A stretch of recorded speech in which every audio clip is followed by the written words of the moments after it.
사랑하시는 아버지 하나님, 또 명절 기간을 통해서 많이 만나질 못했는데 창세기 32장부터 성령께서 또 우리에게 스케치해 주시기를 기도합니다. 꼭 들어야 될 음성 듣게 해주시고, 아버지 하나님, 우리 영혼이 살고 우리 영혼이 예수화되기 위해 필요한 그런 말씀의 지혜와 지식과 능력과 영감을 부어주시고, 이 시간 말씀을 들을 때 우리의 사고방식과 감성체계와 의지체계가 하나님이 원하시는 모습으로 재형성되게 하시고 제자리를 찾아가게 해주시고 그렇게 건축되게 도와주시옵소서. 이 말씀을 들어야 되는 해외에 있는 우리 지체들 기억하여 주시옵소서. 미국 땅에 사랑하는 가족들과 파푸아뉴기니와 그리고 또 일본과 그리고 또 영국과 중국과 그리고 세계 도처에서 말씀을 또 접속해서 듣는 모든 지체들 심령 속에 동일한 말씀의 지혜와 지식과 능력과 영감을 부어주시고 아버지 가슴의 언어를 정확히 들을 수 있도록 은혜 베풀어 주시옵소서. 감사합니다. 예수님 이름으로 기도드리옵나이다. 아멘. 창세기 32장입니다.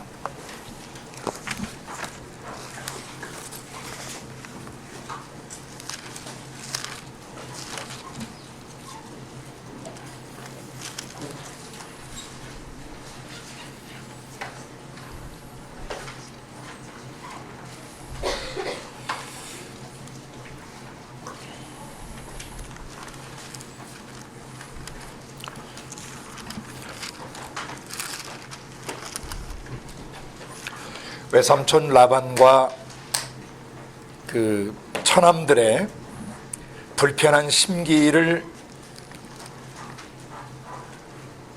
보게 되고 느끼게 되었을 때 하나님이 나타나셔서 약속했던, 조상에게 약속했던 그 땅, 내 족속에게로 돌아가라고 내가 너와 함께 해주겠다고 약속하시면서 이곳을 이제 도망쳐 나올 수 있도록 하나님이 도와주셨고, 라반이 뒤쫓았고, 그러나 하나님이 개입하셔서 야곱을 건드리지 못하도록 보호하셨던 것을 우리는 알고, 그 다음에 그 외삼촌과 계약을, 언약을 다시 맺는 그런 과정까지 다뤘습니다. 그리고 이제 여러분이 아시는 것처럼 32장에 야곱이 그 길을 가는데 하나님의 천사들이 그를 만났습니다. 야곱이 그들을 볼 때 이르기를 이는 하나님의 군대라고 그 땅의 이름을 마하나임이라고 했습니다. 아주 중요합니다. 하나님은 돌아가라 하시고 그냥 버려두신 게 아니고 누구로 호위하게 하셨습니까? 여러분과 저의 삶의 여정에도 하나님이 비전을 주시고 방향을 주실 때는 반드시 하늘의 군대들이 나를 둘러 진친다는 것을 믿어야 합니다.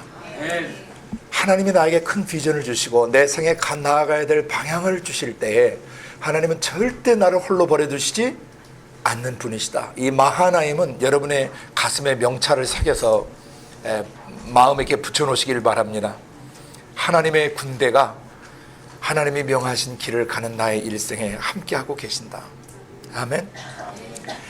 그리고 나서 이제 그 다음에 그 에서 형이 이제 어떻게 온다는 사실을 듣게 되죠. 그죠? 몇백 명을 끌고 와요? 400명. 그러면 생각 속에 주마등처럼 스쳐가는 게 있을까요? 없을까요? 형이 단단히 벼르고 있었구나. 형이 평생 이를 갈고 있었구나. 20년 만에 만나는 건데 이제 우리 식으로 한다면 이놈 새끼 너 가만 안 두겠다 했던 그것을 20년간 품고 기다려왔다는 것을 알 수가 있었어요. 20년 동안 얼마나 분노에 들끓었으면 몇 명을 데리고 와요? 400명. 아마 그 집에서 기르는 종들이나 총 무장시켜가지고 총 출동한 것 같아요. 기겁을 할 상태죠. 지금 자기는 기껏 해봤자 종 몇 명하고 지금 아내 내다고 애들 지금 이제 아직 자라고 있는 청소년, 이렇게 어린 아이들, 청소년들, 이런 나이들이 고만고만한 나이에 있고 재산은 좀 많이 불어나서 왔지만은 그것이 한순간에 400명의 장정들의 칼날에 날아갈 것을 그는 보고 있는 것이죠. 그때 야곱은 인간이 할 수 있는 최대의 머리를 다 굴렸어요.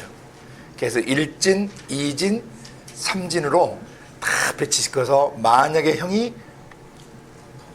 너희들에게 묻거든 뒤에 또 있습니다. 뒤에 또 있습니다. 뒤에 또 있습니다 해서 하면 혹시라도 마음이 좀 누그러지고 예물을 드림으로써 형의 마음이 풀리지 않을까라는 인간적인 계산도 했어요. 그렇지만 알죠. 그것이 만약에 안 됐을 때 어떻게 할 거냐. 그것이 이제 마지막 야복나루에서의 씨름이었습니다. 22절로 들어갑니다.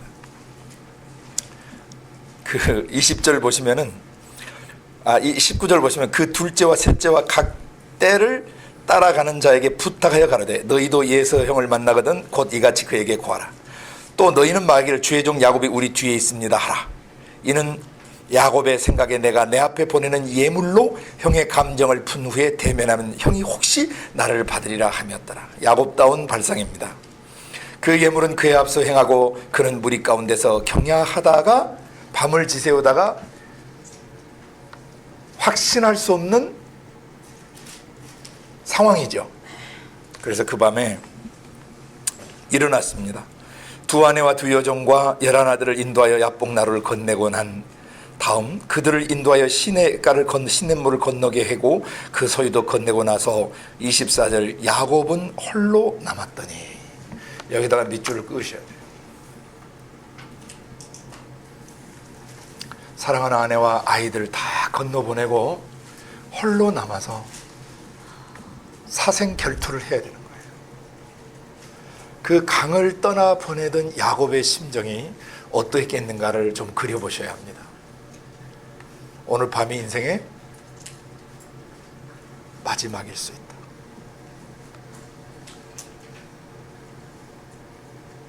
큰 엄마 작은 엄마 손잡고 건너가는 저 어린 것들을 바라보면서 그 아비의 심정이 정말 기가 막히고 참담했을 것입니다. 어쩌면 이 밤이 너희들과 지상에서의 마지막 밤일 수도 있겠다. 그 20년 동안 외삼촌 라반의 집에서 정말 목숨 걸고 살았는데 끝까지 자기 편이 되어주었던 레아와 라헬과 그 몸종들과 나중에 우리가 알지만은 그 리브가의 그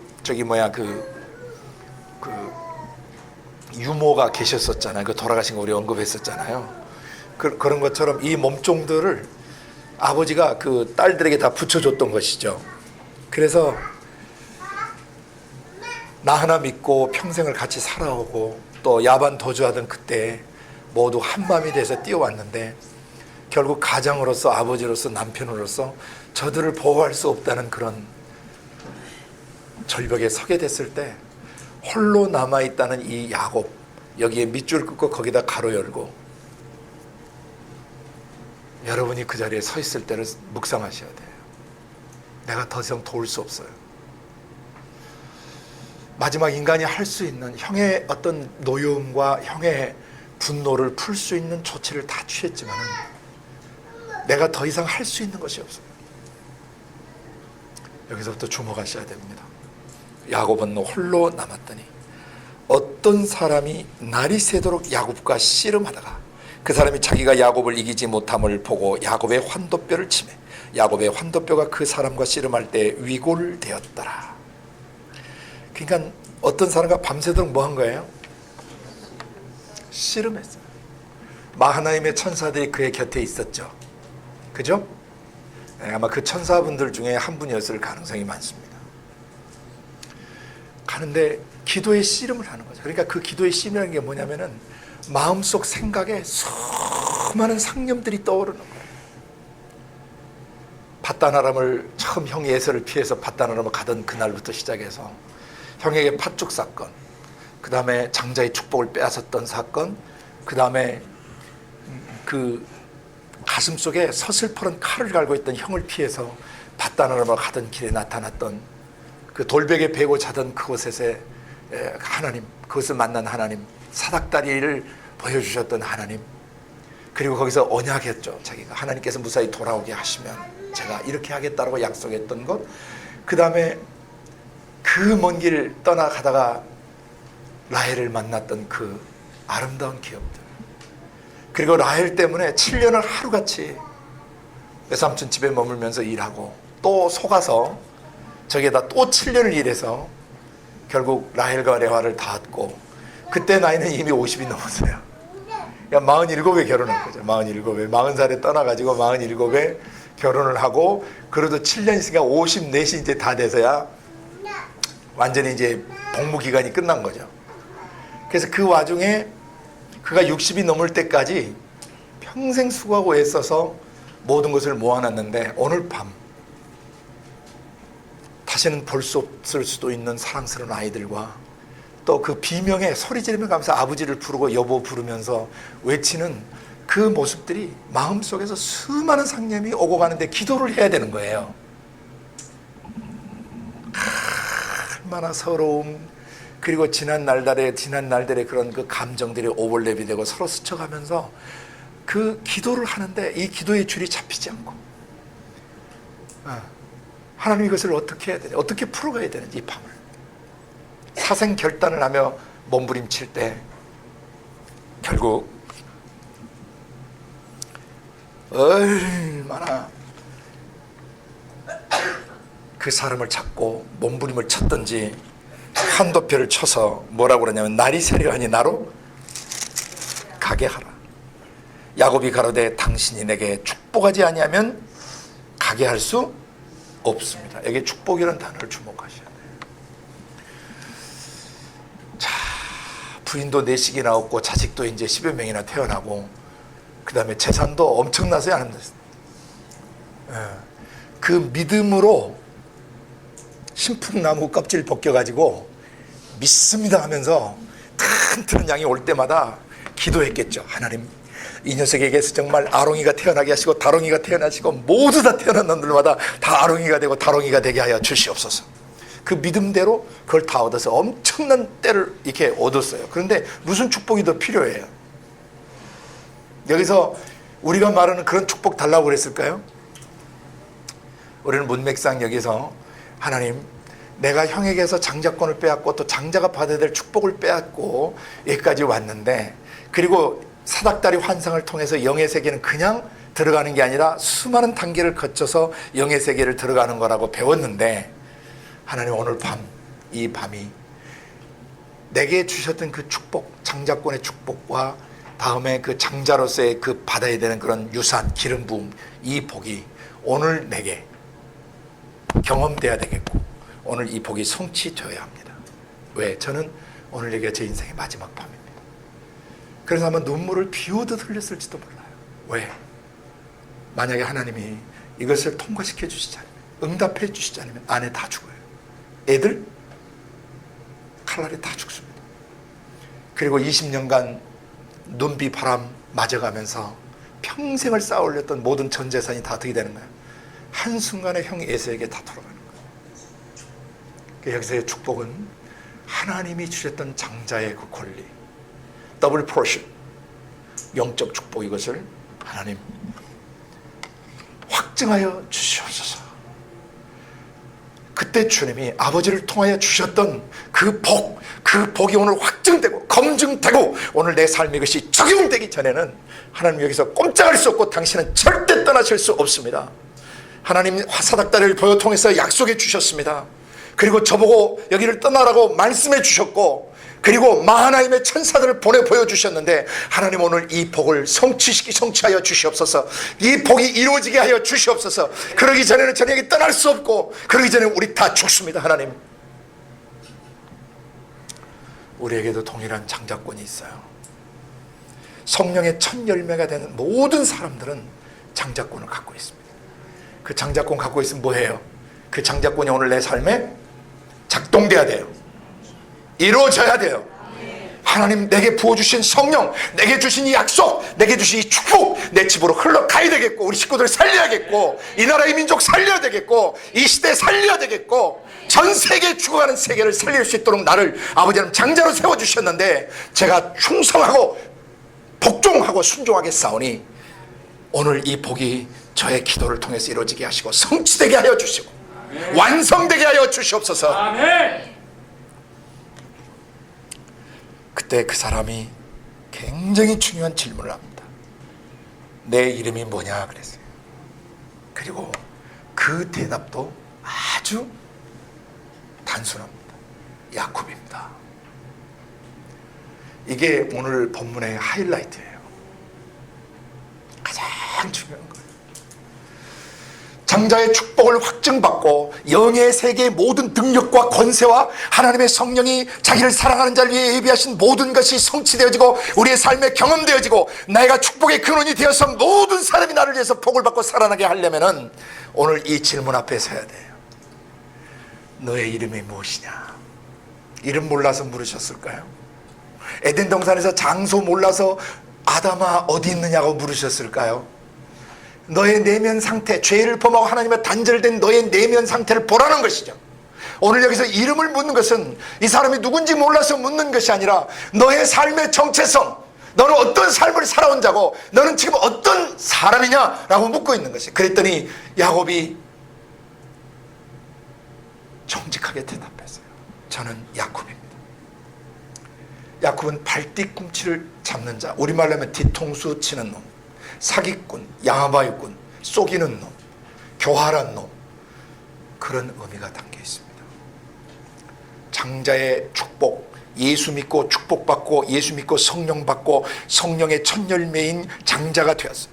그러니까 이런 축복들이 내 삶에서 나를 통해서 흘러가고 나를 통해서 죽을 수밖에 없는 가족들과 너 다 잃어버릴 수밖에 없는 모든 재산들이 보호받고 나의 지나온 삶의 모든 업적들이 보존되어지고 방어되어지는 그 축복은 나라는 사람의 정체성이 하나님 앞에 정확하게 정돈돼야 돼요.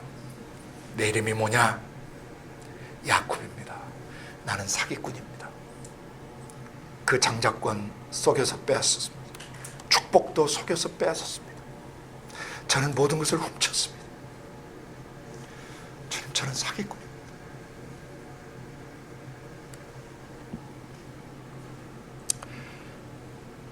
그 다음에 그 천사가 네 이름을 다시는 야콥이라 부를 것이 아니다. 사기꾼이라고 부르지 않을 것이다. 이스라엘이라 부를 것이다.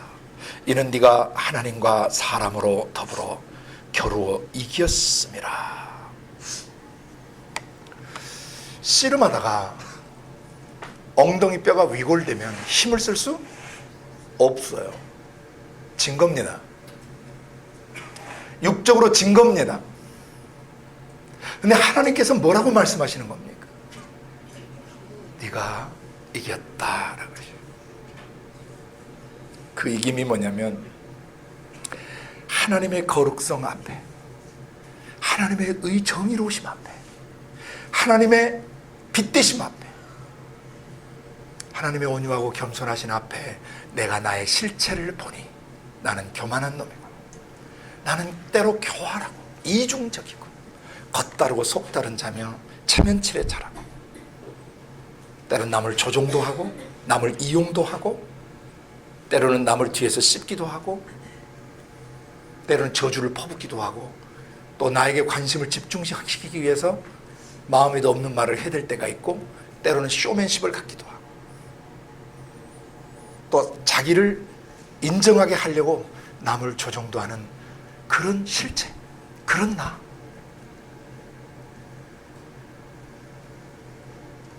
그런 나를 빛 가운데서 정직하게 고백할 때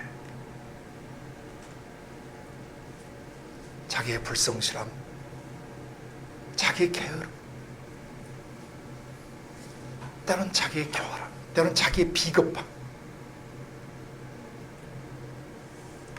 때로는 자기의 비열함, 때로는 옹졸하고 졸렬한 마음들, 그것을 정직하게 고백할 때 네가 이겼다라고 하시는 거예요. 누구에게 이겼습니까? 하나님의 정의의 기준으로 싸워서 네가 이겼다.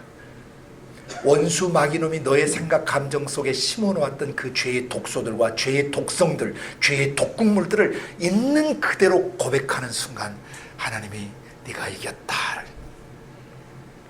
하나님의 거룩의 기준, 의로운 기준 앞에 자기의 불의함을 깨트릴 때 졌지만 하나님 나라에서는 그게 이기는 것이에요.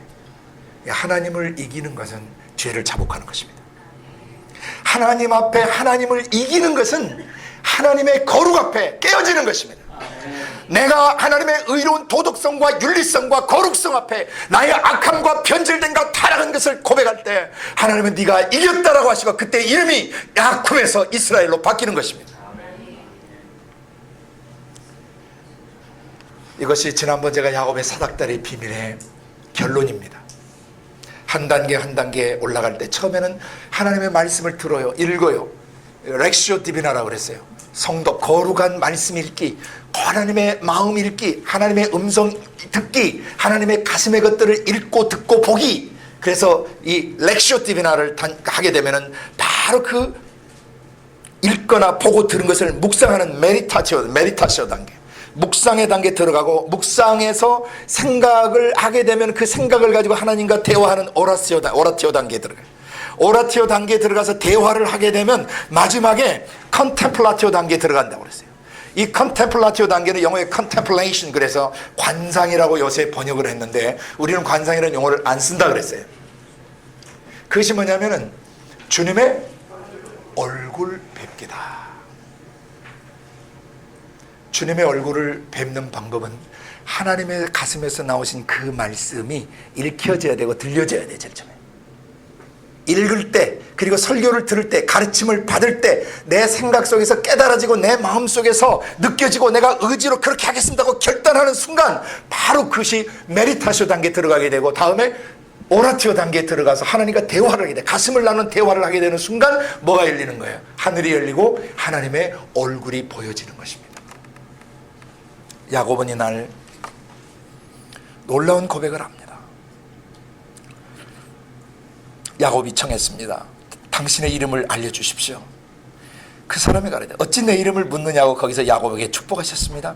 그러므로 야곱이 그곳 이름을 분헬이라 했으니 그가 이르기를 내가 하나님과 대면하여 보았으나 내 생명이 보존되었다 함이었더라. 하나님과 대면하는 삶, 이것을 사닥다리의 마지막 정점, 이것이 바로 관상의 세계, 관상의 영역에 들어갔다고 일부 사람들은 해석하기도 합니다. 근데 우리는 관상이라는 용어를 쓰지 않고 하나님과 나와 관계의 최정점, 그것은 얼굴을 뵙는 것이다. 시편 105편 4절에 여호와와 그 능력을 구할지어다. 그 얼굴을 항상 구할지어다. 곧 장자의 축복, 영의 세계의 축복, 하늘의 권능, 하늘에서 오는 생명, 하늘에서 오는 평안, 하늘에서 오는 위로, 하늘에서 오는 안정감, 하늘에서 오는 담대함, 이것들은 언제 우리 가슴 속에 전이 되어지냐면 얼굴 배울 때. 얼굴을 배우려면 어떻게 해야 되는 건가요? 내가 야곱임을 고백해야 돼요. 나는 게으릅니다. 나는 미련합니다. 나는 감각이 사라진 자입니다. 나는 눈에 보아도 귀로 들어도 잘 깨닫지 못하는 아둔하고 둔한 자식입니다. 저는 게으릅니다. 저는 열정이 없습니다. 저는 성실하지 않습니다. 저는 때로 남을 조종합니다. 그리고 또 남을 속에서 저주합니다. 나는 남편을 미워합니다. 나는 아내를 하찮게 대합니다. 나는 자식들을 소유하고 있습니다. 남편도 조종하고 아내도 조종하고 자식들도 조종하고 있습니다. 나는 직장에서 군림하고 있습니다. 나는 영적 지도자로서 자격이 없습니다. 나는 집사로서, 나는 권사로서, 나는 장로로서, 나는 선교사로서, 목회자로서, 간사로서, 하나님의 종으로서 기본 태도와 자세가 되어 있지 않는 망가진 자식이고 패역한 자식이며 거룩하신 당신의 기준 앞에 도저히 설 수 없는 폐품과 같은 존재입니다. 그때 하나님이 그 눈물을 닦아주시고 너는 더 이상 그런 사람이 아니란다. 너는 더 이상 그런 사람이 아니란다. 오늘 네가 이겼다. 너는 이겼다. 너는 이긴 자다. 너는 이스라엘이다. 나는 이런 이스라엘의 하나님이다. 혈통상의 민족이 이스라엘 아닙니다. 하나님이 나의 정체성, 나의 내면세계, 너는 어떤 존재냐고 물을 때 그 앞에서 가장 정직하게 자기 실존 상태를, 자기의 연약한 상태를 가장 정직하게 고백할 수 있는 그 사람, 그 사람이 하나님의 이스라엘입니다. 이스라엘아, 너는 행복자로다. 이 사람 진짜 행복한 사람, the most happiest man and woman in the world. 이 세상에서 가장 행복한 사람. 그건 뭐냐면 내가 야곱이라고 고백하는 사람들이에요. 나의 약점, 내 안에 형성된 못된 성격, 남편에 대해서 건방지기도 하고 때로는 아내에 대해서 군림하기도 하고 조종하고, 아내의 가슴에 상처를 주고 남편의 가슴에 상처를 주는, 때로는 아이들의 가슴 속에 상처를 주는. 하나님, 나는 부모 자격이 없습니다. 은혜로 얘는 낳았습니다만 올바로 키우지 못했습니다. 올바른 기준을 주지 못했습니다. 하나님은 경외하는 법을 가르치지 못했습니다. 하나님을 전심전력으로 찾는 법을 본보여 주지도 못했고 가르치지도 못했습니다. 그래서 결과가 지금 이렇습니다. 하나님, 나를 용서해 주시고 나를 불쌍히 여겨 주시기를 원합니다. 이것이 바로 나는 야곱입니다 라고 고백하는 것이에요. 그 사람에게 하나님은 너는 더 이상 그 사람이 아니야. 왜? 우리의 생각, 감정의 속에 배어들어 버리거나 자리 잡아버린 잘못과 저주와 모든 못된 성격이나 기질들을 정직하게 고백하는 순간 하나님 반드시 그를 이긴 사람으로 만들어주시고 그 사람에게 분이엘 하나님의 얼굴이 보여지게 되는 것입니다. 다른 말로 하면 진정한 깨어짐이에요. 하나님 아버지 앞에서 더 이상 자기를 속이지 않는 것이죠. 이것은 야곱의 일생에 있어서 가장 중요한 생애 전환점이었습니다. 하나님을 믿었지만 아직도 자기 지정의 속에 세상적 염려, 세상적 근심, 세상적 체면치매, 또 세상에서 내가 어떻게 먹고 살아야 되고 내 노후를 내가 어떻게 준비해야 되고 인간적으로 모든 고민하고 갈등했던, 지금도 염려하고 있는 그런 것들을 아버지 앞에 정직하게 고백할 수 있는 사람, 그분은 그날 야복나루에서 이스라엘로 거듭나는 것입니다. 아멘. 하나님 앞에 핑계대지 마시고 사람들 앞에 지적받을 때 변명하지 마세요. 네, 제가 그런 사람입니다.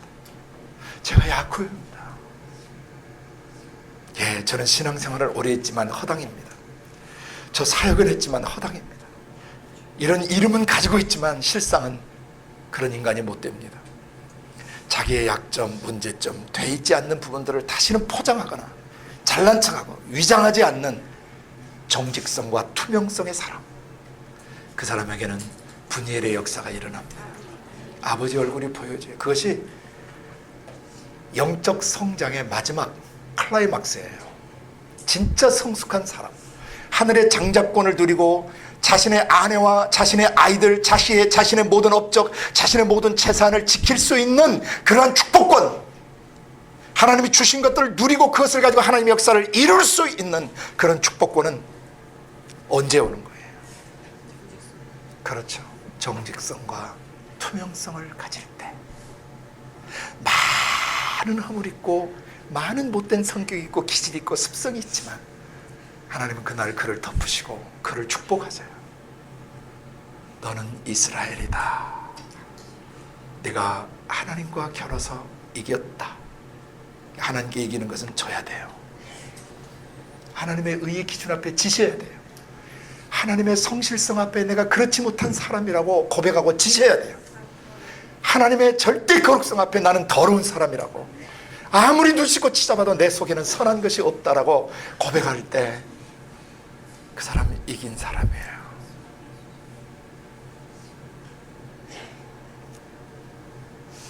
분이엘의 아침, 날이 밝았습니다. 얼마나 울었겠어요. 두려움이 사라졌습니다. 긴장감이 사라졌습니다. 밤새도록 옥죄어오던 슬픔도 사라졌고 염려도 사라졌습니다. 사랑하는 아내들과 사랑스러운 아이들과 20년간 그렇게 해서 모았던 저 재산들, 이제는 주님 손에 다 의탁할 수 있게 됐습니다. 확신이 생겼습니다. 두렵지 않았습니다. 그리고 31절, 그가 분이엘을 지날 때 해가 돋았다. 그러나 환도뼈로 인해서 차렸더라. 해가 돋았다는 것을 아주 중요한 거예요. 여호와 하나님은 해요 방패시기 때문입니다. 제게는 이런 체험이 있었습니다. 1988년 제가 31살 되던 해였습니다. 그렇게 뭐 성적으로 난잡하고 부잡하게 산 적은 없지만 생각 속에 수많은 음란한 생각이나 그런 못된 영화들이나 그런 걸 보고 살아오고 그렇게 했었는데, 제자훈련 학교라는 곳에서 모든 죄를 다 자복해야 된다 그래서, 그것도 다른 죄들을 다 상처 쓴뿌리를 하고 맨 마지막에 성문제를 다루는데, 가장 어린 시간부터 현재까지 보았던 음란한 것들, 들었던 음란한 것들, 또 내가 즐겼던 음란한 것들, 내가 상상했던 것들, 내가 터치했던 모든 더러운 것들을 완전히 주님 앞에 A4 용지에 다 써서 발표를 하라 그래서 1대1로 이 간사님에게 나와서, 간사님도 자기 학생 때 그렇게 했을 거고 나도 간사님 앞에 했는데, 그때 우리 소그룹에 5명 6명이 됐는데 내 순서가 아마 새벽쯤에 걸렸어요. 그 밤에 한밤중에 걸려가지고 시간대가, 그래서 뭐 얼굴이 다 똥색이 되죠. 그 뭐 유쾌한 게 뭐가 있겠어요. 그게 뭐 옛날 술 마실 때 친구에게도 얘기 안 했던 얘기들, 생각 속에 있던 것들, 내가 나만이 알고 있던 모든 것들을 다 고백해야 되는 일종의 저의 야뽕나루였었죠. 뭐 그리스도 안에서 이미 죽었는데 이까짓 거 생각나는 모든 죄는 아싸라게 하나도 남겨서 다 뿌리 뽑아버리자. 오늘이 죽는 날이다. 이런 기회가 또 오겠는가 내 생에. 그래서 그 밤 31살 되던 해 그 밤에 다 적었어요. 지금 기억은 정확히 안 나지만 A4 용지 몇 장이 됐던 것 같아요. 그것을 가지고 한밤중에 간사님 앞에 와서 무릎을 꿇고, 나는 이런 사람이고 이런 짓을 했고 이런 짓을 했고 이런 상상을 했고 이런 짓을 했고 이런 책을 읽고 이런 영화를 보고 이런 잔상이 나면서 이렇게 자유행했고 이렇게 했고 이렇게 쫙 다 고백을 하고 나서 간사님이 저의 머리부터 발끝까지 손을 얹어 축복하시면서 여기에 야곱을 축복하듯이 저의 삶을 거기서 생각했던 거, 보았던 거, 들었던 거, 내가 냄새 맡았던 거, 내 입으로 저주하고 퍼붓고 욕하고 비판하고 판단했던 것들, 음란한 말했던 것들, 음담패설 같이 나누면서 희죽거렸던 것들, 다음에 내 온몸 머리끝부터 발끝까지를 다 기도해 주시고, 그 제자훈련학교에서 새벽에 일어나서 아침 운동을 해야 되는데 그날은 운동을 면제시켜 줬어요. 왜냐하면 다 밤새도록 곡소리가 나는, 여기저기서 막 수십 개 조가 곡소리 나는 밤이었기 때문에 잠깐 눈을 붙였는데 잠이 오겠어요. 새벽에 탁 떠서 바로 이 야곱의 야복나루의 아침이 제 아침이 온 거예요. 그때 역곡 새소망 소년이라는 그 집 고아원 거기에서 제자훈련학교를 했는데, 그 뒤에 유한공고라는 곳이 있어요. 그 옆에 유한공전이 있고, 그 유한공고 뒤를, 그러니까 다 운동 없으니까 다 퍼자죠 다른 사람들. 아직까지 뭐 또 하는 사람들도 있겠고. 그래서 저는 아침에 쭉 올라와서 산 그 뒷동산을 해서 이렇게 유한공고 운동장으로 탁 넘어가는데, 제 마음속에 그때는 그 성부가 어디 있는지 몰랐어요. 의로운 해가 떠올라서 치료하는 광선을 바라리니. 그 순간 동력에 진짜로요, 해가 빼끔하고 밤새도록 씨름했던 야곱에게 아침 해가 돋는 것처럼 확 돋는데 충격을 받았어요. 왜냐하면 지금 방금 속에서 의로운 해가 떠올라 치료하는 광선을 바라리라고 눈을 떴는데, 바로 눈앞에 동력의 해가 쭉 이렇게 아침 여명을 밝히면서 올라오니까 평생 잊을 수 없는 사인이 됐어요.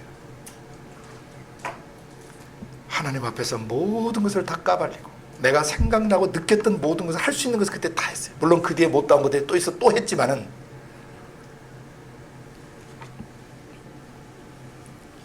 분예일을 지날 때 해가 돋았고, 나중에 보니까 그게 말라기서에 있는 말씀이었어요. 여호와를 경외하는 너희에게는 의로운 해가 떠올라서, 여호와를 경외하는 것은 잠언 8장에서 악을 미워하는 거라면서, 하나님 말씀대로 하지 않는 악한 것들을 미워하는 거예요. 그것이 하나님을 공경하는 삶이고 하나님을 경외하는 것이다. 정의를 내려주셨어요. 그래서 여호와를 경외하는 너에게는, 곧 악을 미워하고 음란을 미워하고 그런 상상한 것을 미워하고 남을 뒤에서 씹는 것을 미워하고 불순종하고 거역하는 것을 미워하고 남을 조종하고 위선적 행동하는 것을 미워하고 싫어하고 그렇게 악을 미워하고 하나님을 경외하는 자에게는 의로운 해가 떠올라서 치료하는 광선을 바라리. 첫째, 저희가 외양간에서 나온 송아지처럼 뜨게 될 것이다. 묶이지 않는, 멍에 매지 않는 자유로운 망아지처럼 마음껏 뛰는 자유로운 인생이 되는 거예요.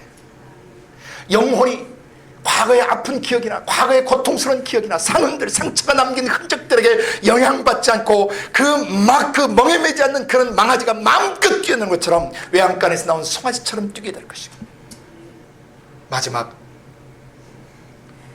악인의 머리를 네가 밟을 것이에요. 너의 삶을 더럽히고 너의 삶을 조종하고 너의 삶을 파괴시켰던 그 악의 세력을 네가 밟을 것이고, 밟은 다음에 네 발바닥에 재가 되게 만들어버릴 것이다. 다시는 그 악한 기억들이, 더러운 기억들이, 변질된 성격과 기질들이 너를 지배할 수 없도록 잿더미를 만들어버리겠다는 것이죠. 소송되지 못하도록, 네 안에서 혀를 놀리지 못하고 네 안에서 손가락 발가락을 놀리지 못하도록 재가 되게 만들어버리겠다고 약속하셨어요. 이 약속이 오늘 야곱에게 이루어진 것입니다.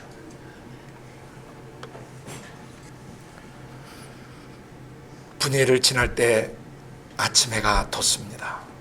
그러나 얻어맞은 엉덩이는 절뚝거렸습니다. 이 절뚝거림은 영원한 증표입니다.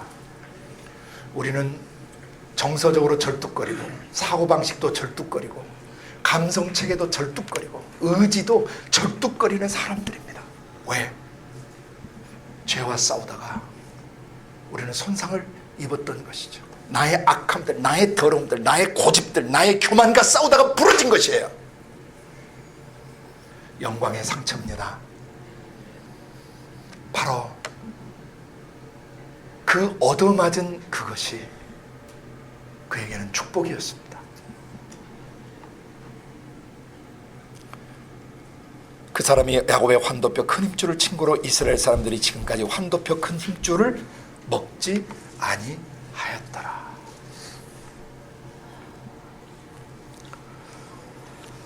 여기는 야곱의 일생에 있어서 가장 중요한 삶의 전환점이고 우리 개인의 일생에 있어서 반드시 통과해야 되는 삶의 정점입니다.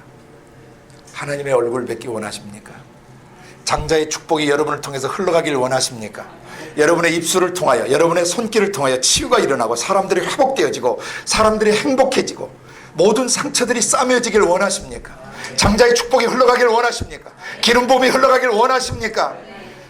여러분의 정체를 묻는 하나님의 질문 앞에 대답하십시오. 하나님, 저는 야쿠브입니다. 사기꾼입니다. 외식자입니다. 거짓말쟁이입니다. 교활합니다. 간사합니다. 그리고 겉다르고 속다른 이중인간입니다. 남의 눈치나 보고 불리하면 말 안 해버리고 유리하면 입에 개거품이 나도록 떠벌리면서 나를 피하라고 나를 나타내고 나를 증거하고 내가 괜찮은 사람인 것처럼 행동하는 그런 뽐내고 의시되는 졸렬하고 용렬한 깊이 없는 인간입니다. 여러분이 쏟아놓을 수 있는 것을 오늘 이 압복나루에서 쏟아놓으십시오. 하나님이 이름을 바꿔주실 것입니다. 음란했으면 너를 거룩하다 할 것이고 미련했으면 너는 오늘부터 총기 있는 사람이라고 하실 거고 악했지만 오늘부터 너는 선한 사람이다. 불성실했지만 오늘부터 너는 성실한 사람이다. 너는 책임감이 없는 사람이지만 너는 오늘부터 네가 책임감이 없는 사람이라고 고백했으므로 내가 그 저주와 수치를 너의 삶 속에서 영원히 제해버리고 뽑아버리고 너를 성실한 사람, 책임감 있는 사람으로 내가 너의 이름을 다시 바꿔주노라.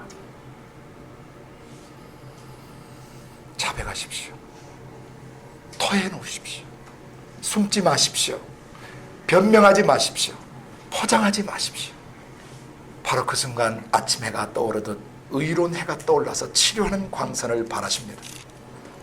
외양간에서 나온 송아지처럼 여러분의 영혼이 어떤 것에도 매이지 않고 창공을 날아가는 새처럼 여러분의 영혼이 성령과 함께 날기 시작합니다. 그리고 여러분은 여러분의 삶을 파괴시키던 악한 것들을 그날 발로 밟게 되시는 것입니다. 여러분이 밟은 순간 그것은 다시는 소송될 수 없는 잿더미가 되어버리는 것입니다.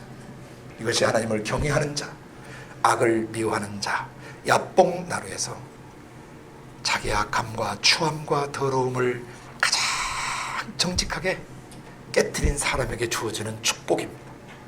이때부터 장자권이 발동되기 시작합니다. 이때부터 기름 부음이 흐르기 시작합니다. 곧바로 넘어가는 것이 바로 reconciliation 역사예요.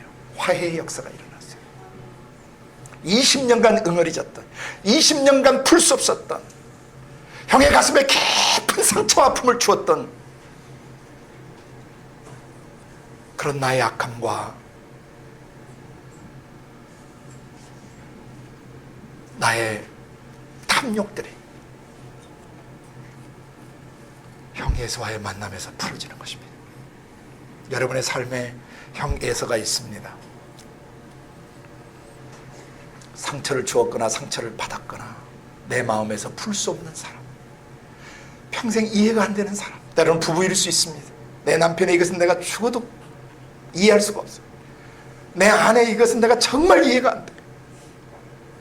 내 몸에서 난 내 자식이지만 이건 이해가 안 되는 애야. 이 애를 내가 어떻게 다뤄야 될지 모르겠어.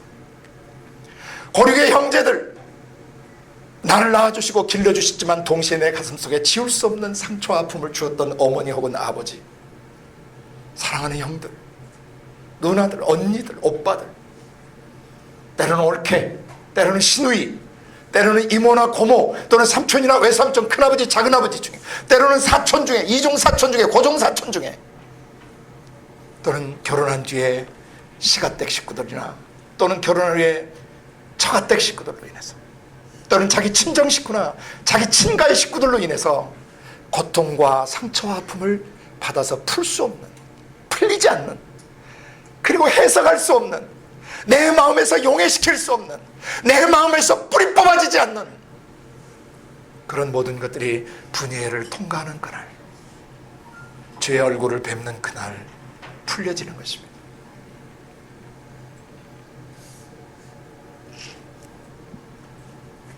형과의 화해가 33장의 하이라이트입니다. 하나님의 얼굴을 배울 때 원수지간도 해결됩니다. 용서할 수 없던 사람이 용서되어집니다. 두려움에 떨던 마음이 안정을 찾습니다. 분이회를 통과해야 합니다. 야뽕나루를 통과해야 합니다. 주님의 얼굴을 배우는 거 왜 그렇게 중요한가? 나를 위로하실 분은 아버지밖에 없어요. 때론 남편 때문에, 아내 때문에 지울 수 없는 상처를 받았던 기억들이 있어요. 어떻게 풀어야 될지 모르겠어요. 울었어요. 금식도 했어요. 방법도 수없이 찾았어요. 안 바뀌어요. 바꿀 수가 없어요. 야뽕나루로 오셔야 합니다. 그리고 너는 누구냐라고 묻는 그 질문 앞에 직면하셔야 합니다. 저는 용서하지 못하는 사람입니다. 속에는 분노가 있습니다. 속에는 판단하고 있습니다. 속에 미움이 있습니다. 속에 그냥 남을 깊이 용납하지 않는 옹졸함이 있습니다. 나를 조금만 불편하게 하거나 나를 조금만 나를 모욕하면 몇 배로 되쳐받아 칠 수 있는 그런 분노가 내 속에 있습니다. 그런 것을 다 고백해야, 그런 것을 고백하는 과정이 사다리를 타고 올라가는 과정이에요. 그래서 그 고백을 다 하시면 여러분은 마하나임의 천사들의 도움으로 하나님의 심장으로 들어가게 되고 거기서 아버지 얼굴을 뵙게 됩니다. 아버지 얼굴 빛이 비춰지는 순간 모든 어둠은 녹아버립니다. 서러움도 녹습니다. 더러움은 씻겨집니다. 외로움은 채워집니다. 허무함은 소망으로 가득 찹니다. 33장의 키워드는 reconciliation, 화해입니다. 때로는 우리 자신과도 화해해야 합니다. 과거에 죄를 저지른 나를 용서하지 못할 때가 있거든요. 어떻게 내가 그런 짓을 했을까? 왜 그런 짓을 했을까? 멍청한 나야. 나를 용서할 수가 없는 거예요. 용납이 안 되는 거예요. 내 자신. 너무 미련한 거예요. 오늘 이 reconciliation, 이 33, 이 33장의 화해,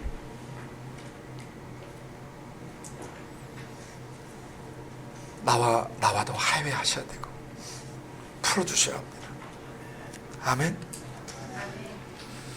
형의 얼굴을 뵐 때 하나님의 얼굴을 뵙는 것 같은 감동이 있었습니다. 여러분, 역전도 이런 역전이 어디 있습니까? 어젯밤까지만 해도 불안과 초조와 긴장으로 견딜 수 없는 시간이었습니다. 그런데 하나님 앞에서 나의 죄를 있는 모습 그대로 고백하고 났더니 아침 여명의 햇살이 내 위에 떠오르고 의의 태양이 내 위에 떠오르면서 치료하는 광선이 바래지고 몸은 저는 증표가 남았지만 가슴속엔 모든 두려움들과 불안과 긴장감들이 다 없어져 버렸습니다. 형의 얼굴을 본즉 하나님의 얼굴을 뵌 것 같습니다. 그 순간 에서의 마음도 녹아버렸습니다.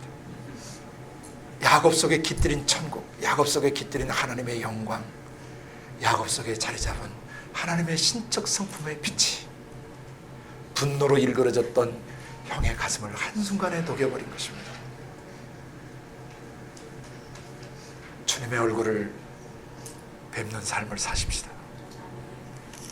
신앙생활에 있어서 가장 중요한 최고봉, 주님 얼굴 뵙기 원합니다.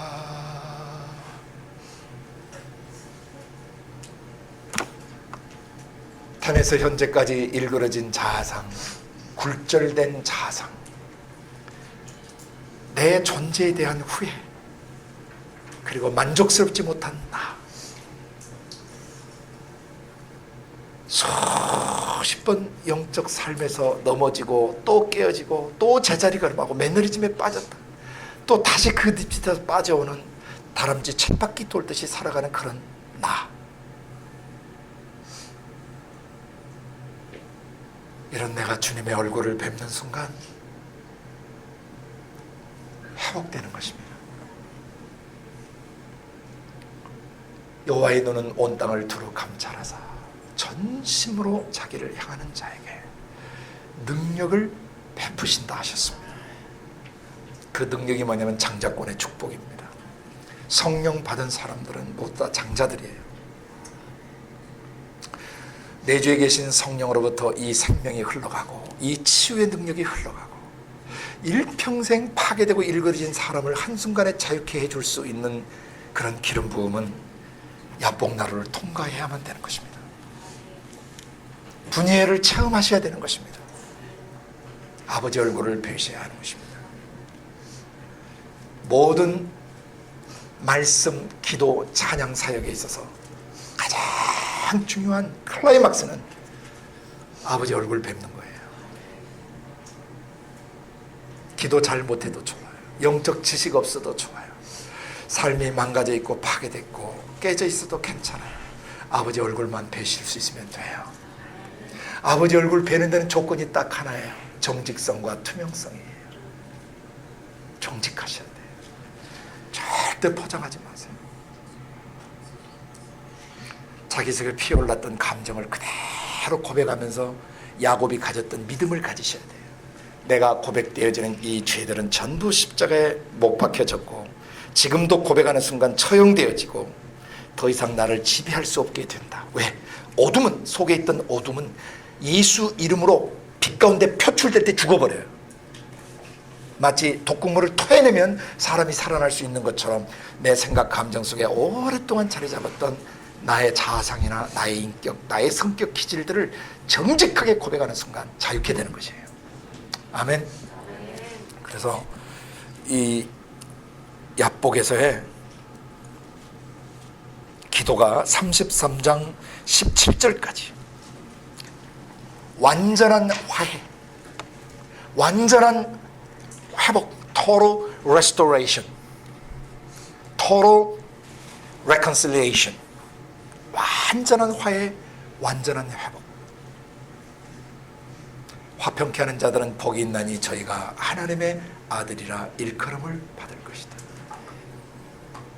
이때부터 야곱은 실제적인 장자의 삶을 살아내기 시작했고, 이 축복이 흘러 들어가는데 그 18절부터 20절까지를 보시면, 야곱이 밧단 아람에서부터 평안히 가나안 땅 세겜성에 이르러 성 앞에 그 장막을 치고 그 장막 친 밭을 세겜의 아비 하몰의 아들의 손에서 은 100개로 사고 거기 단을 쌓고 그 이름을 엘 엘로헤 이스라엘, 세 개로 나눠 쓰세요. 엘 엘로헤 이스라엘.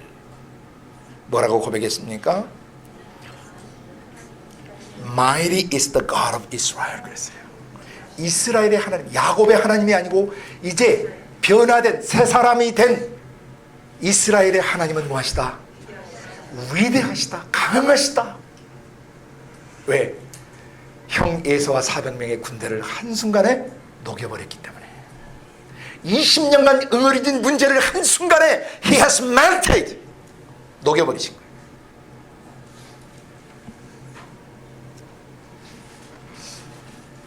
오늘 여러분 안에 계신 이스라엘의 하나님은 엘 엘로헤 이스라엘이십니다. 강하십니다. 여러분을 옥죄고 여러분을 짓누르고 여러분의 일생을 힘겹게 했던 모든 억압과 모든 여러분의 지정의를 조종했던 정서적인 저주의 끈들을 다 끊어버리시고 여러분을 자유케 풀어놓으셨습니다. 밧단 아람의 야복 나루에서의 그 경험은 결국 어떤 결과를 낳았습니까? 엘 엘로헤 이스라엘. 이스라엘의 하나님은 위대하시도다. 앞으로 내 삶을 에워싸고 내 삶을 짓누르고 내 삶을 파괴시키는 어떤 세력이 있다 할지라도 내가 정직하게 고백하는 순간 다 풀려나지고 화해되게 돼 있다. 이 경험을 했습니다. 그러나 34장은 또다시 녹록지 않은 사건이 터집니다. 사랑스러운 딸이 강간을 당했습니다. 그 오빠들이 나중에 이 소식을 듣자 진노하게 됐습니다. 그리고 계략을 꾸며서 내 동생하고 결혼하려면 우리에게 조건이 하나 있다. 전부 할례를, 남자는 할례를 다 받아라. 그러니까 너무 이 딸을 얻고 싶으니까 그 추장부터 시작해서 그 아들까지, 그 좋다 그러면 우리 이 세겜족들이 다 우리가 할례를 받겠다 해서 다 할례를 받자. 할례를 받고 나면 남자는 힘을 쓸 수가 없어요. 자매님들은 잘 이해하지 못하시겠지만 그때 가서 칼로 이 두 친구가, 이 둘째 오빠하고 셋째 오빠가 가서 세겜 사람을 다 죽여버렸어요. 아버지가 난리가 났습니다. 이놈 자식들아, 우리는 쪽수가 적고 이 땅은 가나안 땅인데 앞으로 어디 가서 살려고 이런 엄청난 짓을 저지르냐고 하니까 이 아들놈들이 아버지한테 그러면 동생이 강간을 당했는데 이 아버지는 이게 우리가 이렇게 있어야 되는 거냐고 막 난리가 났습니다. 야복나루를 통과했는데 이런 일이 왜 일어납니까? 여기서 또 여러분이 인본주의적으로 성경 보시면 안 돼요. 이놈은 지지배가 어떻게 꼬락선을 하고 나갔길래, 가서 뭔 눈짓을 했길래 그 세겜 남자가 가서 덮쳤겠는가, 이렇게 보시면 안 돼요.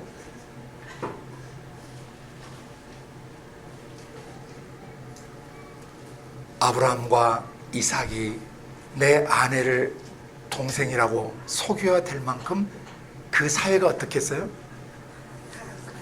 이쁜 여자가 있으면 남자를 죽이고서라도 여자를 뺏어올 수 있는 그런 민족이에요. 그런 문화권이에요. 치안 구제 상태예요. 이 집에서 뭐 다른 딸이 없는 거 보니까 외동딸이 아니었나 싶어요. 오빠들이며 아버지며 이 동생을 얼마나 이뻐했겠는가 생각해 보세요. 야곱이 약점도 많이 있지만 야곱이 그래도 이 딸을 믿음을 가르쳤겠어요? 안 가르쳤겠어요? 조신하게 행동하는 거 가르쳤겠어요? 안 가르쳤겠어요? 때묻지 않은 거예요. 경건한 집안에서 자란 거예요. 철이 없는 거예요. 세상 물정을 파악하지 못하는 거예요. 그리고 그냥 가서 다 잘 사귀면 되는 줄 알고 그냥 동네 놀러 갔는데 세상이 얼마나 악한 것인지 아이가 몰랐던 것이죠.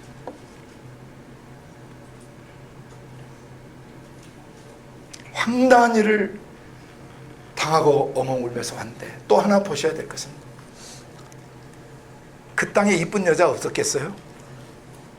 근데 디나를 보는 순간 얘는 달라요. 얘가 달라요.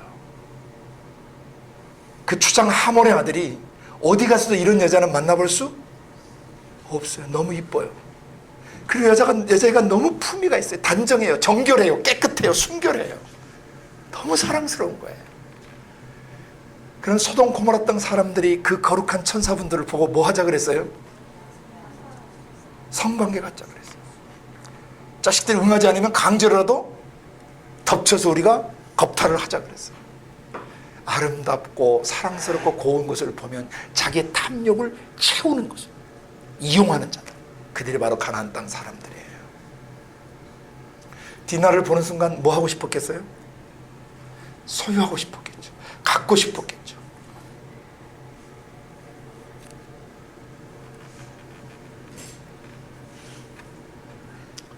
디나가 음란한 포즈를 취하고 나풀거리는 패션 옷을 입고 남자를 유혹했다고 생각하지는 않습니다. 경건한 집안에서 어린 시절부터 자랐던 아이였다면 굉장히 천연기념물을 갖고 천진스럽고 사랑스럽고 너무 이뻐서 탐을 낸 것입니다. 이 여자아이를 겁탈해버렸습니다. 근데 대개 이 악한 남자들은 여자를 겁탈하고 나면 밥맛이 떨어져서 그 여자하고 안 지내요. 버려버립니다. 근데 이 하몰의 아들은 이 여자를 겁탈하고 났는데도 어때요? 너무 이쁜 거예요. 너무 좋은 거예요. 그래서 아버지한테 가서 이 여자 아니면 나 못 산다고 이제 얘기를 한 거죠. 그럼 또 아버지께서 아들을 사랑하는데 민족 전체가 그 족 전체가 모아질 정도로 할례를 받을 정도로 디나가 탐이 나고 좋았던 것이에요. 그 측면을 보셔야 돼요. 물론 디나가 또 혹시 돌연변일 수도 있어요. 지지배가 다 경건한데 혼자 사랑을 독차지하다 보니까 얘가 도도하고 자신감 있고 누가 날 건드려 하면서 그렇게 나갔을 수도 있어요. 그렇지만 그런 여자였다면 하몰의 아들이 그 여자를 겁탈하고 난 다음에 밥맛이 있었을까요? 없었을까요? 겁탈을 하고도 다 너무 이쁘고 귀한 거예요. 갖고 싶은 거예요. 이것은 그리스도 예수의 피로 정결케 된 그리스도의 신부들이 세상에 의해서 어떻게 이용당할 수 있고 조종당할 수 있고 다음에 갈취당할 수 있는가를 보여주는 것이에요. 뱀같이 지혜롭고 비둘기같이 순결해야 합니다. 여기에서 야곱은 또 하나의 충격적인 위기를 맞았습니다. 딸이 강간당한 것이었습니다. 그리고 더 충격은 두 아들이 전국 주요 신문에 다 날 정도로 전 세계 일보에 다 전 세계 신문에 날 정도로 엄청난 일을 저질러 버렸습니다. 대학살이 일어난 것입니다. 종교 광신분자들 한 마을을 다 쓸어버리다. 여동생이 강간당했다는 이유 하나로 마을 전체를 다 죽여버린 이 참극을 보라. 그리고 나서 들리는 음성이 뭐였습니까?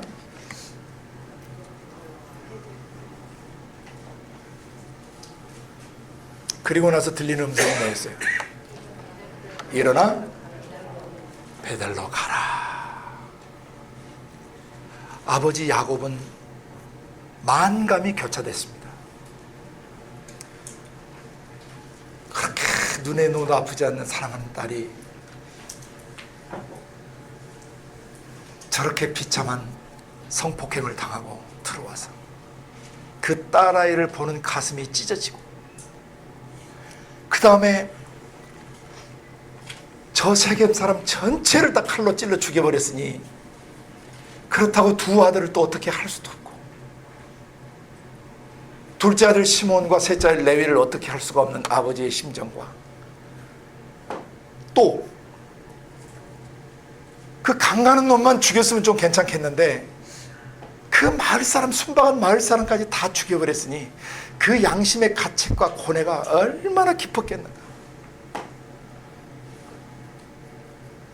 그때 하나님이 일어나 베델로 가라.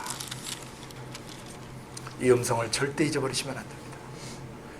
일어나 베델로 가라. 일어나 베델로 가라. 하나님과 처음 언약 맺었던 곳, 하나님이 너를 만나 주셨던 곳, 처음 장소로 돌아가거라. 아브라함의 믿음을 가지고, 이삭의 믿음을 가지고 야곱이 선하고 의롭게 살아도, 장자권의 축복을 받고 하나님의 얼굴을 뵙는 이런 영광을 경험했어도 이 세상은 이런 것이다라는 얘기예요. 그래서 그런 위기를 다시 만나고 감당할 수 없는 그런 고통이 너의 삶을 치고 들어올 때 어디로 가라? 일어나거라. 베델로 가거라.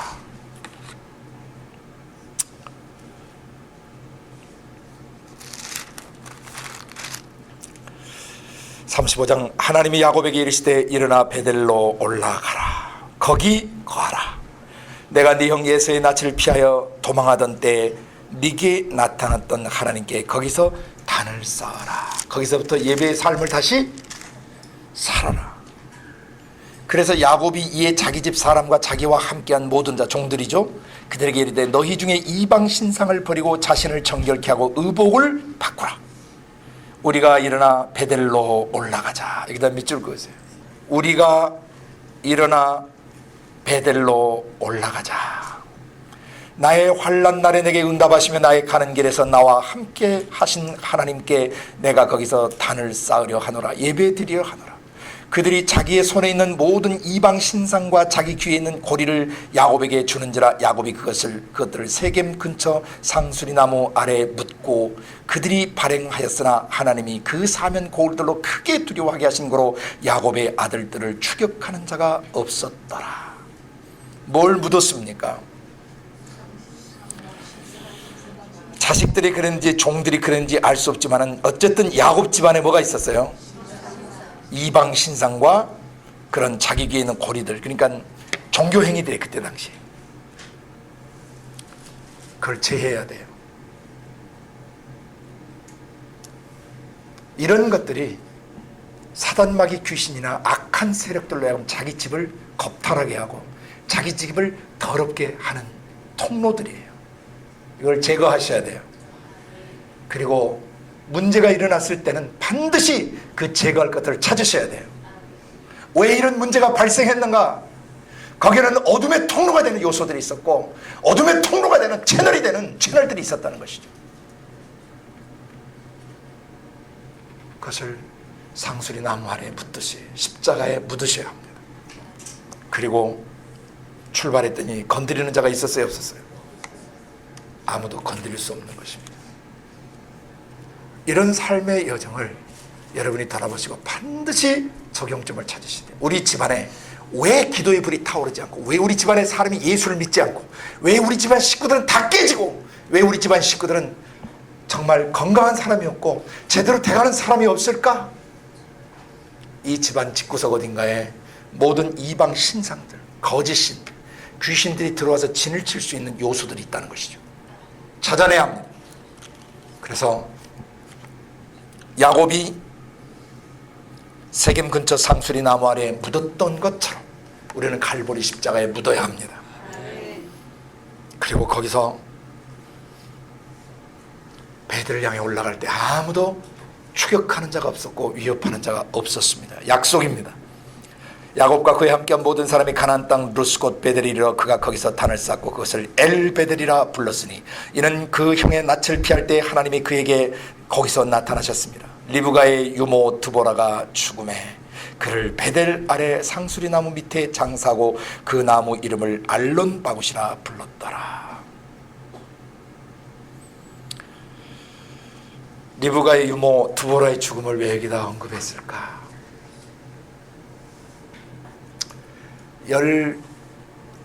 서너 살 먹은 어린 신부가 아버지 집을 떠날 때 오빠 라반과 부모님이 누구를 붙여줬어요? 이 유모는 아마 리브가가 아가였을 때부터 엄마가 되어서 돌보셨을 것으로 추정됩니다. 이분의 이름을 여기다 기념하셨어요. 하나님. 리브가가 먼저 죽었죠. 네? 예. 그리고 아니 리브가는 죽지 않았죠. 그 유모 드보라가 죽었죠. 그 어머니 같은 분이 돌아가셨어요. 그러니까 리브가에게는 일평생 가장 그 따뜻하고 강한 응원군이셨어요. 네, 그 어머니 같은 분이 돌아가시자 그를 베델 아래 상수리 나무 밑에 장사하고 그 나무 이름을 알론 바굿이라 불렀더라. 그러니까 알론 바굿은 울다라는 뜻이에요. 그러니까 울음의 어떤 나무, 통곡의 나무, 슬픔의 나무 이런 의미를 갖고 있는 것입니다. 오크트리 있죠, 오크트리. 그 오크트리, 오크 오브 웨핑. 그래서 서럽게 운, 눈물에 울고 넘는 박달재, 눈물의 미아리국에 같은 그런 비슷한 개념이에요. 그 지역 이름이. 그 다음에 야곱이 밧단 아람으로 돌아오자 하나님이 다시 야곱에게 복 주시는 내용이 나오고 거기에서 다시 하나님께 돌기둥 세우고 예배 드리는 장면이 나오고 16절 이하의 라헬이 죽습니다. 그런데 라헬의 죽음과 함께 또 22절에 충격적인 일이 벌어집니다. 에델 망대를 지나 거기서 장막 쳤을 때 루벤이 그 작은 어머니 서모 비라와 통간함에 이스라엘이 이를 들었더라.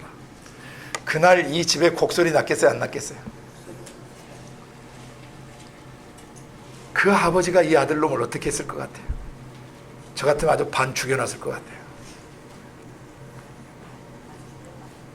야곱은 진짜 고통스러운 삶을 통과해야 됐습니다. 죽일 수도 없고 살릴 수도 없고 자기놈이라는 년도 그렇고 이 아들놈이라는 자식도 그렇고 이건 진짜 고통이에요. 누구도 죽었는데 가장 사랑했던 나를도 죽었는데 이런 짓거리를 하고 앉아있는 것이죠. 그리고 야곱의 12아들 이름이 나오고 마지막에 180세에 이삭이 돌아가시게 돼요. 이때 에서와 야곱이 몇 살일까요? 120세. 180세에 돌아가시는 아버지가 60세의 쌍둥이인 자기들을 낳으셨거든요. 그러니까 아들들이 몇 살? 120세의 노인이 180세의 아버님을 장사 지내는 장면으로 맞춰지고 그 다음에 에서의 후손들이 연결되어지는데 36장은 에서가 그 지역 사람들, 가나안 사람들과 통혼했잖아요. 에서가 가나안 딸들, 햇사람의 딸들을 택했잖아요. 그래서 에서가 어떻게 그 지역에 역사하는 그런 세상과 그런 마귀에게 문을 연 사람들, 마귀와 한 멍에를 메고 한 통속이 된 사람들 속에 야합해버리고 어떻게 이 세상 사람이 돼버리고 하나님 나라 바깥 사람이 돼버렸는지를 결정적으로 설명하는 게 36장이에요. 세속화 돼버린 것이에요. 그죠? 네? 이것은 나중에 오바댜서에 가시면 이 에돔 족속이 어떻게 변질됐는가를 오바댜서 1장 전체가 이 에돔이 어떤 인간이 됐는가를 그려주고 있어요. 그리고 말라기 1장에 가서 바로 이런 에돔 에서를 하나님 미워하고 야곱을 사랑한다고 하셨고, 이것을 다시 로마서 9장에 와서 바울이 하나님이 에서는 미워하고 야곱은 사랑하셨다. 큰 자가 어린 자를 섬기라고 섭리를 해놨더니 이놈이 그 장자권을 포기하고 버림으로써 어떻게 마귀와 한 통속이 되는 그런 사람이 되어버리는가를 보여주는 것입니다. 시간이 너무 많이 지나서 36장까지만 하고, 37장은 이제 야곱의 꿈과 야곱이 팔리고, 38장에서는 유다와 다말 이야기가 나오는데 주의 깊게 보시고요. 39장에서는 세 가지 중요한 사건이 나와요. 요셉이 애굽에서 뭐가 돼요? 종이 되는데 군사령관, 군대 장관, 아주 높은 군 지휘관의 집에 종이 됐어요. 근데 거기서 야곱의 삶이 어땠는가를 잘 보셔야 돼요. 아내만 빼고 모든 것을 다 관장하도록 했어요. 그 다음에 두 번째는 성적 시험을 통과해요. 성의 욕구, 성적 시험, 남성이나 여성에 대한 성 문제를 반드시 통과하셔야 돼요. 두 번째는 그 성 문제를 통과한 거예요. 그 다음에 세 번째, 성 문제를 통과했더니 결과가 뭐였어요? 감옥도 보통 감옥이 아니에요. 국사범을 가두는 곳에 갇혔어요. 국사범, 최고 감옥에 갇힌 것입니다. 근데 그 감옥에서도 어땠어요? 그렇죠. 간수장을 보셔야 돼요. 간수장이 야곱에게 맡기신 일은 간수장이 다시 돌아볼 필요가 없을 정도로 완벽했어요. 이 세 가지 상황 다 기가 막힌 상황이에요. 얼마나 많이 눈물 훔치며 울었겠어요. 아버지 보고 싶고 동생 보고 싶고 집이 그립고 노예로 여기서 살고 17, 18, 19 지나는데 이 주인집 아줌마가 미쳤지. 그리고 감옥에 들어와 있는데 얼마나 억울하겠어요. 저 같으면 매일 탄원서 썼을 거예요. 근데 야곱은 그 감옥에서도 인정받는 사람이 되었어요. 이 세 개 패턴을 잘 보셔야 되고요. 그 다음에 40장 하나님이 작업하시는 것은 꿈을 통한 역사예요. 고관대작 두 사람이 감옥에 같이 국사범 감옥에 들어왔어요. 둘 다 꿈을 꿨어요. 그 꿈을 해석하는 방식을 잘 배우셔야 돼요. 꿈을 해석하는 방식을 잘 배우셔야 돼요. 계시의 기초를 배우는 거예요. 분별력, 영적 분별력들. 그 다음에 41장에 누가 꿈을 꿔요? 바로가 꿈을 꿔서 그 꿈 잘 풀어줘가지고 어떻게 돼요? 총리가 되면서 온 제사장 보디베라의 딸, 그러니까 국가 최고 위원이에요. 이 재정일치 사회, 그러니까 제사와 종교와 정치가 일치되던 그 고대 사회에서는 이 제사장의 자리는요, 왕 다음으로 높습니다. 그러니까 왕이 아주 지체 높은 집안의 딸을 요셉에게 준 것이에요. 거기서 두 아들을 얻게 되는 축복이 있었습니다. 그리고 오늘 42장 뭐 했습니까?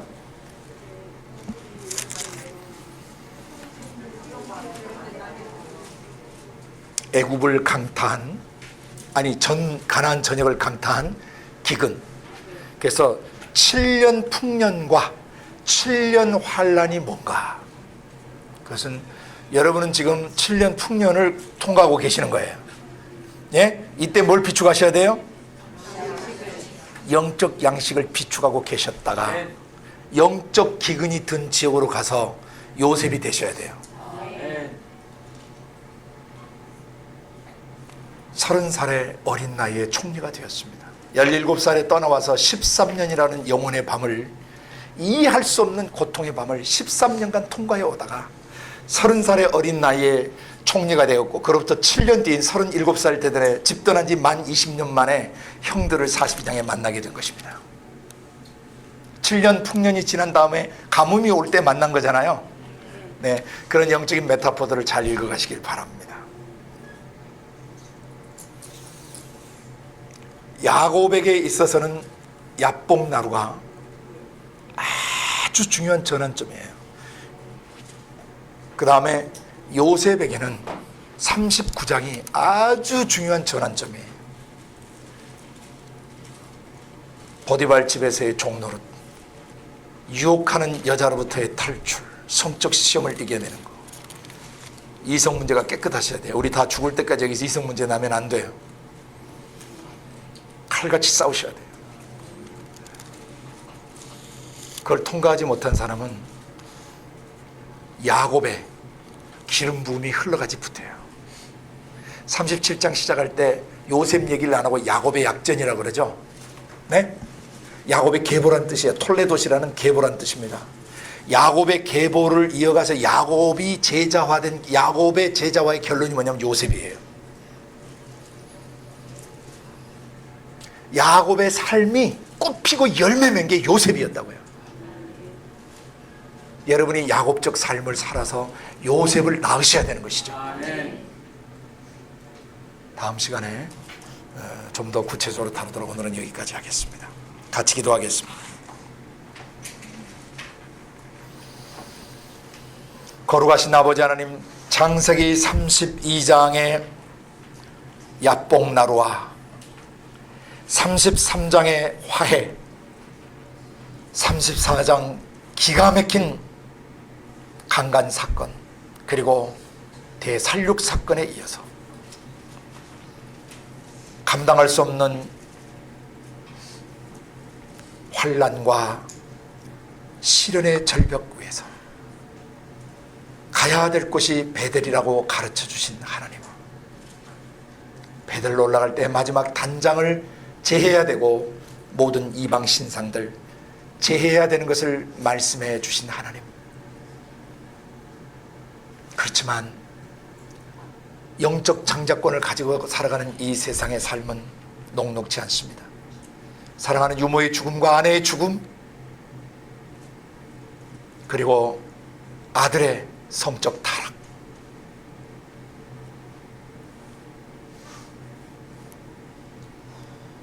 그리고 아버지의 돌아가심, 인생사에서 피할 수 없는 과정을 계속 걸어갔지만 35장을 넘어 36장에 아브라함의 믿음을 좇았던 에서의 결국과 아브라함의 믿음을 좇은 야곱의 삶의 결과, 어떻게 요셉이 탄생하는지를 주님 보여주시면서 오늘 또 막을 열어 주셨습니다. 하나님, 요셉을 주목하게 도와주시옵소서. 아버지 가슴 속에 흐르던 믿음을 자기 영혼 속에 붙잡을 때에 그가 결국 하나님이 꿈에도 그리시던 하늘과 땅과 바다에 있는 것을 다스리는 지도자로 변한 요셉을 저희가 보았사오니 우리 삶도 아브라함적, 이삭적, 야곱적 믿음을 가지고 요셉의 삶으로 마무리되게 하여 주시옵소서. 감사하고 예수님 이름으로 기도하옵나이다. 아멘.